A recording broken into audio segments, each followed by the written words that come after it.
삼성전자 주주분들, 오늘은 제헌절이라 국내 주식시장이 열리지 않습니다. 그런데 지금은 장이 하루 쉰다는 사실보다 더 중요한 변화가 나타나고 있습니다. 코스피가 하루 이틀 흔들린 게 아니라 고점 이후 하락폭을 계속 키우고 있고요. 삼성전자와 SK하이닉스가 반등하는 날에도 지수는 예전처럼 쉽게 중심을 잡지 못하고 있습니다. 며칠 전까지만 해도 조금만 밀리면 대기하던 매수세가 들어왔는데요. 최근에는 반등이 나오면 기다렸다는 듯 매물이 쏟아지고 있습니다.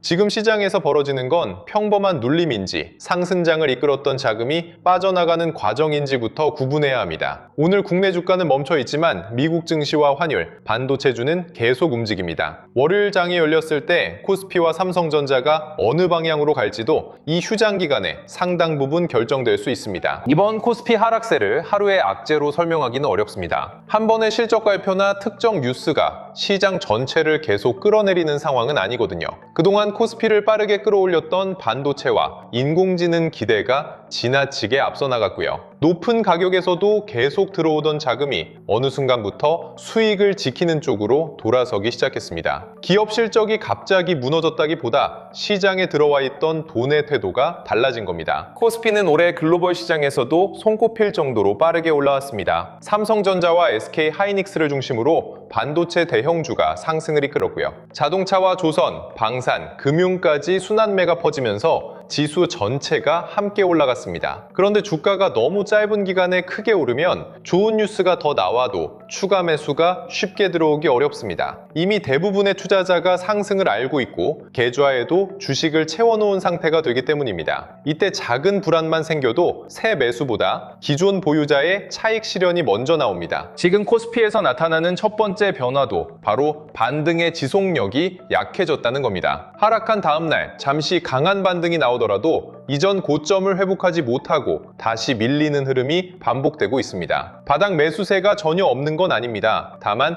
주가가 조금만 올라오면 손실을 줄이려는 물량과 높은 가격에서 수익을 확정하려는 물량이 동시에 나오고 있습니다. 반등이 추세 전환으로 이어지려면 이 매물을 받아내 새로운 자금이 필요합니다. 코스피 하락의 중심에는 반도체가 있습니다. 삼성전자와 SK하이닉스는 지수에서 차지하는 비중이 워낙 큽니다. 두 종목이 동시에 밀리면 다른 대형주 몇 개가 올라도 코스피가 버티기 어렵습니다. 지수가 하락하면 코스피를 추종하는 프로그램 자금이 다시 삼성전자와 하이닉스를 팔게 되고요. 반도체 하락이 지수를 끌어내리고 지수 하락이 다시 반도체 매도를 부르는 구조가 만들어집니다. 삼성전자 실적이 좋았는데도 주가가 흔들린 장면도 이 흐름을 강하게 만들었습니다. 시장은 좋은 실적이 발표되면 주가가 더 올라갈 것으로 기대했습니다. 그런데 실제로는 실적 발표 뒤 강한 매물이 나왔고요. 투자자들은 실적이 좋아도 주가가 오르지 않을 수 있다는 사실을 확인했습니다. 그 순간부터 다음 실적을 기다리는 매수보다 지금까지 오른 수익을 지키려는 매도가 강해졌습니다. 시장에서는 삼성전자 실적 자체보다 반도체 이익이 지금 정점에 가까운 것 아니냐는 의심이 커지고 있습니다. 메모리 가격이 빠르게 올랐고 기업들의 이익도 크게 늘었는데요. 주식시장은 현재 이익이 가장 좋을 때부터 다음 둔화를 미리 걱정합니다. 앞으로도 가격이 같은 속도로 오를 수 있는지, 고객사들이 재고를 더 쌓을지, 생산업체들의 설비 투자가 공급 증가로 이어질지를 계산하기 시작한 겁니다. 그렇다고 반도체 업황이 이미 끝났다고 단정할 단계도 아닙니다. AI 서버에 들어가는 고성능 메모리 수요는 여전히 이어지고 있고요.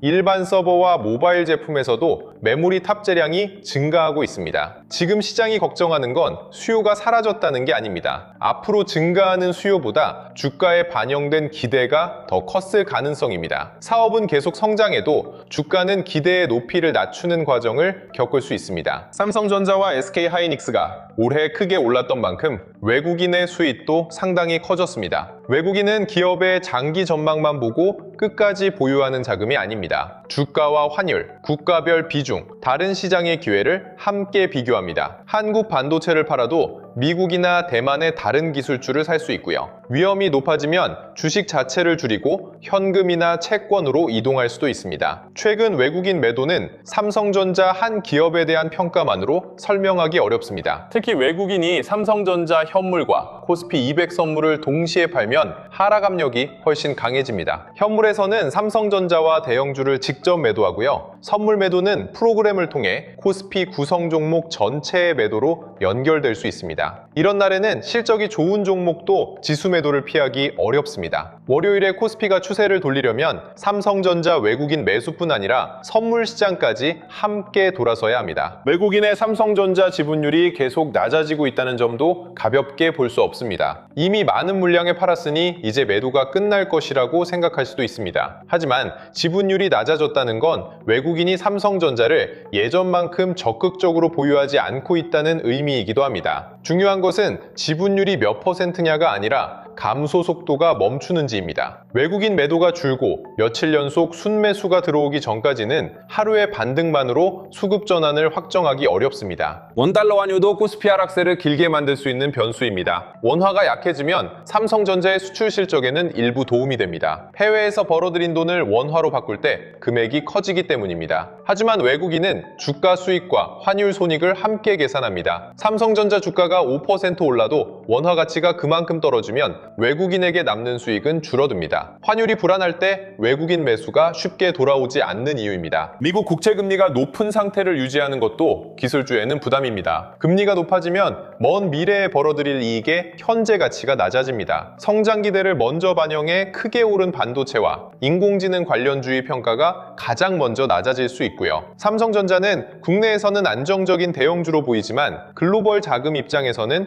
반도체 기술주입니다. 미국 기술주 평가가 낮아지면 삼성전자도 같은 영향을 받게 됩니다. 국제 유가와 지정 확정 위험도 코스피에는 민감한 변수입니다. 한국은 원유와 에너지를 해외에서 많이 들여옵니다. 유가가 오르면 기업의 생산비와 운송비가 들고 무역 수지에도 부담이 생깁니다. 물가가 다시 높아질 가능성까지 커지면 금리 인하 기대도 뒤로 밀릴 수 있고요. 반도체 기업의 주문이 당장 사라지지 않더라도 한국 시장 전체의 위험도가 높아질 수 있습니다. 이번 코스피 하락세에서 더 걱정스러운 건 반도체만 약한 게 아니라는 점입니다. 반도체에서 빠져나온 자금이 자동차나 금융, 조선 같은 다른 대형 업종으로 안정적으로 이동한다면 지수는 버틸 수 있습니다. 그런데 주도 업종들이 번갈아 하락하면서 돈이 시장 안에서 돌지 못하고 있습니다. 한 업종을 팔아 다른 업종을 사는 순환매가 아니라 주식 비중 자체를 줄이는 움직임이 나타나는 겁니다. 이 차이가 코스피의 하락을 더 길게 만들 수 있습니다. 코스닥이 코스피보다 더 크게 흔들리는지도 확인해야 합니다. 코스피 대형주가 밀려도 코스닥 성장주가 강하면 시장의 위험 선호가 완전히 사라진 건 아닙니다. 반대로 코스피와 코스닥이 동시에 하락하면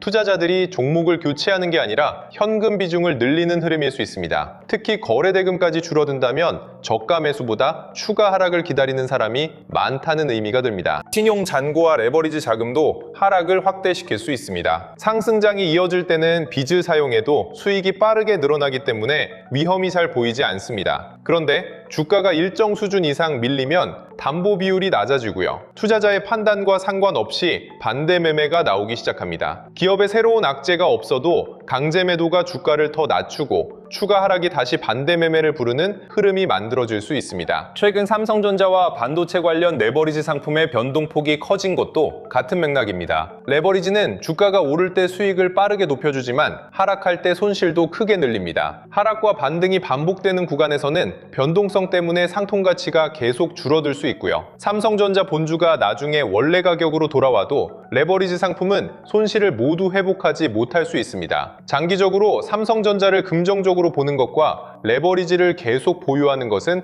다른 판단입니다. 그렇다면 지금 코스피 하락을 본격적인 약세장의 시작으로 봐야 할까요? 아직 한 방향으로 확정할 수는 없습니다. 주가는 크게 흔들렸지만 삼성전자와 주요 기업의 이익 전망이 완전히 무너진 것은 아니기 때문입니다. 지수가 먼저 기대를 낮추는 조정을 받고 있는지, 앞으로 기업 이익까지 실제로 내려가기 시작할지를 더 확인해야 합니다. 주가만 빠지는 구간과 주가 실적 전망이 함께 빠지는 구간은 위험도가 다릅니다. 코스피의 방향을 확인할 때 지수 숫자만 보지 마세요. 시장 전체에서 이익 전망이 올라가는 기업이 얼마나 남아있는지 봐야 합니다. 반도체 이익 전망이 유지되고 자동차와 금융, 조선의 실적도 버틴다면 지수 하락 속에서 가격 매력이 생길 수 있습니다. 반대로 주가가 떨어지는 동안 여러 업종의 이익 추정치까지 줄어들면 단순한 가격 조정으로 보기 어려워집니다. 삼성전자에서도 때도 목표 주가보다 다음 분기 이익 추정치가 더 중요합니다. 목표 주가는 시장 변화보다 늦게 낮아지는 경우가 많습니다. 증권사들이 메모리 가격과 출하량 전망을 유지하는지, 파운드리 손실 전망을 더 크게 잡는지, 모바일과 가전이익을 낮추기 시작하는지를 봐야 합니다. 주가가 빠지는 동안 이익 추정치가 유지된다면 밸류에이션 부담은 빠르게 줄어듭니다. 삼성전자가 코스피 하락을 멈추게 할 첫 번째 조건은 하락장에서 상대 강도를 보여주는 겁니다. 시장이 빠질 때 삼성전자가 지수보다 덜 빠져야 하고요. SK하이닉스가 흔들릴 때도 삼성전자가 이전 저점을 지켜야 합니다. 시장이 약한데 혼자 급등하라는 뜻이 아닙니다. 매도세가 강한 상황에서도 더 이상 저점을 낮추지 않는 모습부터 나와야 합니다. 두 번째 조건은 반등 때 거래 대금이 붙는 겁니다. 거래량 없이 오르는 반등은